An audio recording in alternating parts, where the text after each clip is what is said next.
All right, look at that. It is a speaker in a 3D printed speaker cabinet. So look at black 3D print.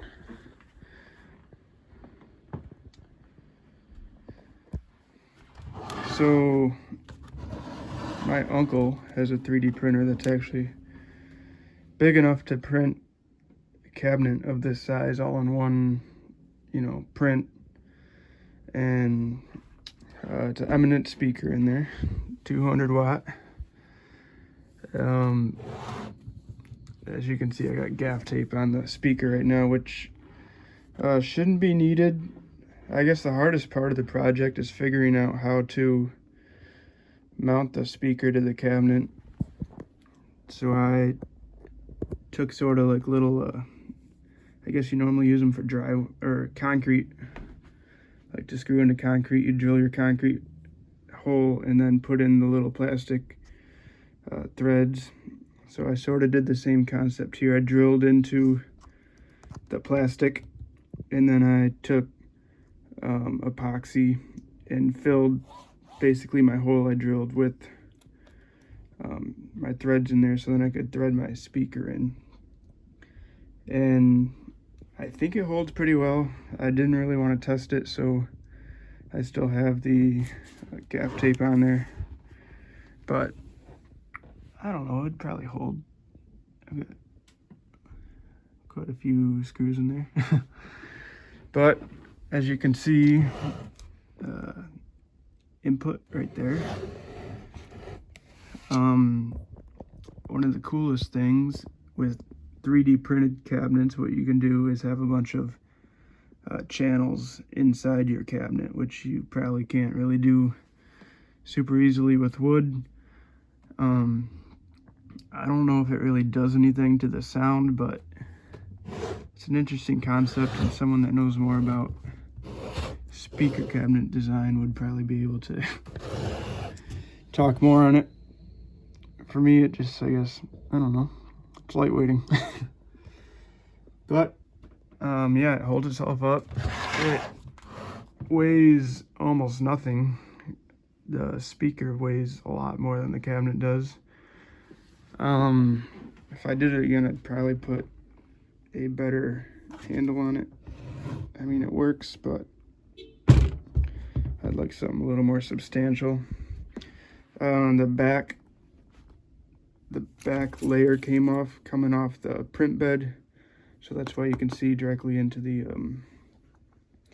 the layering it does between your surfaces.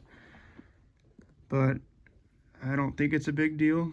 I was worried about a lot of rattle, and it doesn't seem to rattle much at all. In terms of sound, it sounds pretty much like you're just using a speaker, not in a cabinet. If you put it in a wood cabinet after listening to this, it would sound boxy, in my opinion. I wish I had a real speaker cabinet that was big enough to fit this speaker so I could do a side-by-side comparison, but I do not. So I guess I'll just plug this one in and show you what it sounds with it. And then I guess, I don't know, it'll give you at least an idea of what it sounds like. So here we go with that. All right, so I got it plugged in. Here we are. So I'm really not sure of the best way to show what a speaker cabinet sounds like, because I feel like most of the other factors have a much larger importance. Not saying the cabinet's not important, but there's just so many different things affecting the sound before it gets to the speaker cabinet.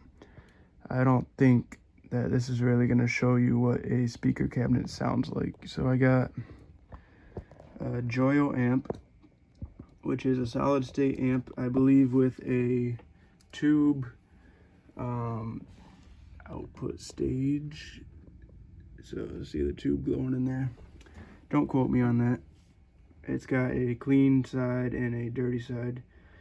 And I think it's supposed to be modeled after some of the old Marshall amps, as shown by what they chose to highlight there.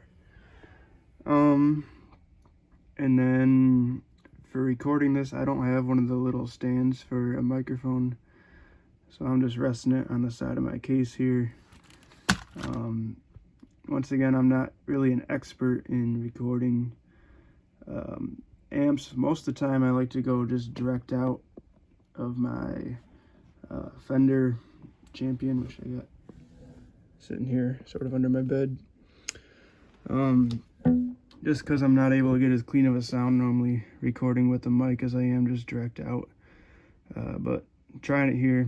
So I got my 57 and then just recording on the computer here along with the phone audio, so you get a better picture of what it sounds like being recorded, I guess. Not claiming I'm an expert. Anyways, let me find somewhere to set you down, and here we go. Alright, so I'm going to put some headphones on just so I can hear what you're hearing, because I'm sort of interested in how it's sounding. Alright, here we go.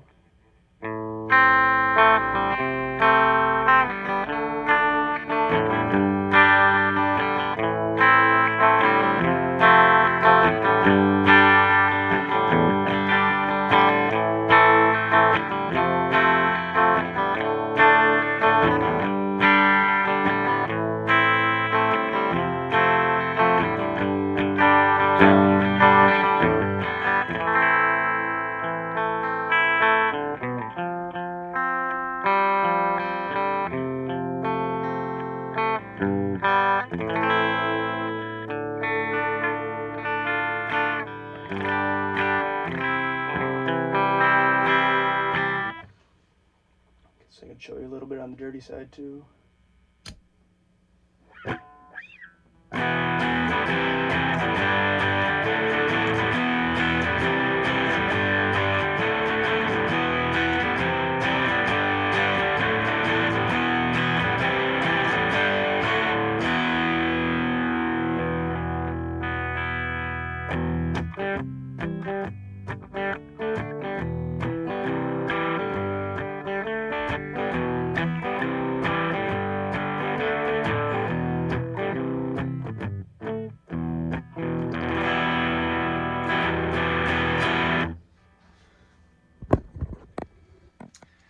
Anyways, I don't know if the purpose of this video, if it's to inspire you to do it yourself or to, I don't know, just see what it's like, ideas to build off of. I guess if I did it again, I would definitely do more centered handle, you know, make a little force diagram if you need to. Anything to make you figure out it doesn't need to be in the end.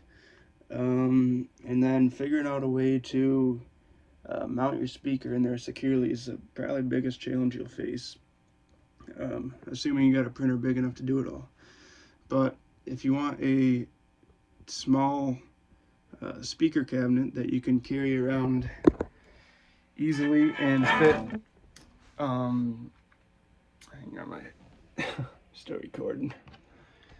If you can fit in the original box the speaker came in, like I got there, then it's a pretty cool thing for that. So yeah, that's all I got for today. Thank you.